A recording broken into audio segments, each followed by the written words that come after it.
Welcome to day 18 of the Loving Yourself More experience. And today we're going to talk about forgiveness. I think one of the reasons why we struggle with loving ourselves is because we sometimes let ourselves or others down. And we get judgmental about that. We feel uncomfortable with the fact that that's happened. We worry about outcomes of it. And it's easy to get stuck in guilt and judgment. The way to move past this is with a powerful tool called forgiveness. It is a fun one and an important one. It's important not only to forgive ourselves, but also to forgive others and to forgive situations or things. So you might think, what are you talking about? And I'm talking about things like our automobiles when they don't work. We can forgive them for that. Or we have these box elder bugs, which are insects that are pretty insidious and they get into the house no matter what you do. And I have to forgive them. They're just bugs. They don't know any better. When I can have this attitude of forgiveness towards the box elder bugs, I handle it much better than when I get freaked out by them or get mad at them.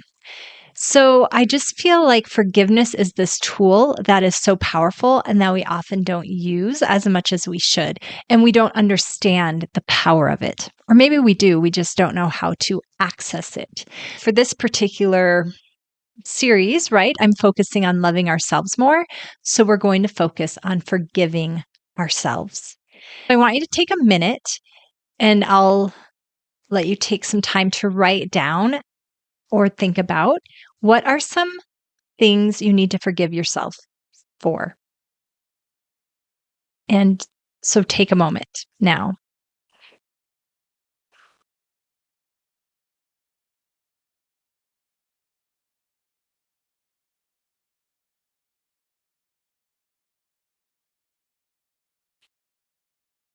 Okay, if you need more time, please pause the video.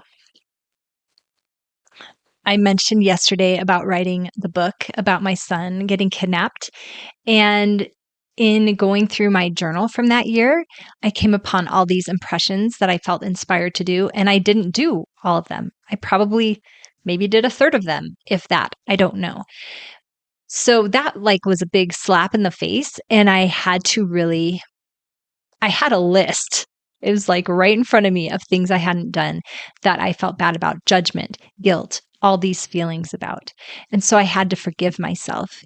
And a very powerful tool for forgiveness is what I call forgiveness squared. It's based on Ho'oponopono. However, it goes back and forth. I will link to a podcast episode I have on forgiveness squared. And there's also in that blog post, there will be a visualization on walking you through it. However, I'm going to make specific visualization for forgiving yourself for doing this process with just yourself. And that will be part of the online classroom experience. You can use the other one and just imagine yourself instead of doing it to someone else. However, I will have that very specific one. But I do think it's important to take time to look at this list you just wrote. Maybe there's one thing, maybe there's 5 things. And if it's bigger, you might need to go through this forgiveness squared process. If it's smaller, maybe just saying, I forgive myself for making that mistake. I forgive myself for yelling at my child. I forgive myself for fill in the blank. And just allowing yourself to accept that forgiveness and then feel the love that comes in with that. If we think of our love locker in our heart, and I think of this experience of, let's say, not doing those things I felt inspired to do, I can see when I think about that, my love for myself kind of dims. It's oh, I don't deserve this love, kind of. And I stick it in the locker, oh, I don't know. I feel this tightness. But if I forgive myself, I can see that locker opening and saying, oh, yes, of course. I deserve that love. I'm worthy of that love. I feel like forgiveness is such a beautiful tool. And I really hope that you take a few minutes today to forgive yourself. And if you need extra support, going to that forgiveness squared tool, it can be life changing if you do it. So I encourage you to take time. If you have some bigger things on that list that aren't just going to clear by saying, oh, I forgive myself for this, then try that tool.